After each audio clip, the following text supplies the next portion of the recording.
Bastien Millot, Bonjour. bonjour, en l'honneur de notre invité, vous intéressez donc à l'actualité de Louis Laforge. Absolument, et Louis, vous présentez donc ce soir un nouveau numéro des Racines et des Ailes et vous avez décidé de mettre à la une l'UNESCO. On devrait tous être épatés par les patrimoines que vous nous présentez pendant cette soirée.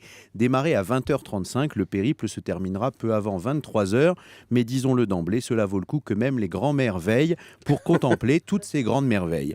Pendant que vous installiez votre plateau à la cité Chaillot, vos enquêteurs mouillaient le maillot pour apporter des images du monde entier. Et encore une fois, vos reportages nous fascinent et décèlent des richesses insoupçonnées. L'une des enquêtes est par exemple consacrée au pont de Mostar, reconstruit sans une seule bosse grâce à la niaque des Bosniaques. Vos équipes se sont aussi rendues en Iran à la découverte enivrante d'une fête traditionnelle, un tournage mené dans des conditions de sûreté maximales car là-bas, même l'UNESCO a besoin d'une escorte. En tout cas, Louis, depuis que votre prédécesseur Patrick de Carolis a déployé ses ailes, vous avez pris racine dans votre rôle de visiteur à musée des plus beaux musées. Depuis 2005, vous semblez pleinement vous investir dans les vestiges et vous régaler des galeries.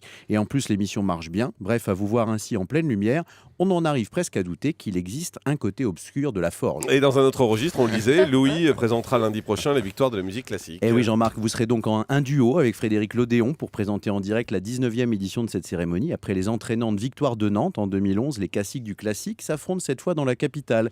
Et le lieu choisi n'a rien d'incongru puisqu'il s'agit du Palais des Congrès. Cette année, vous remplacez Marie Drucker, partie faire ses gammes ailleurs. Et même si ces soirées mélodieuses ont tendance à assommer l'audience, on vous souhaite évidemment de réussir à siphonner grâce à vos symphonies. On espère aussi que vous réussirez à réchauffer l'ambiance de ce genre de cérémonie, histoire de démontrer qu'on peut aussi délirer avec du lyrique. Bref, Louis, voilà un programme bien chargé entre des racines et des ailes et les victoires. Vous réussissez tout aussi bien à nous montrer l'insolite et à primer des solistes. Merci beaucoup, Bastien Millot.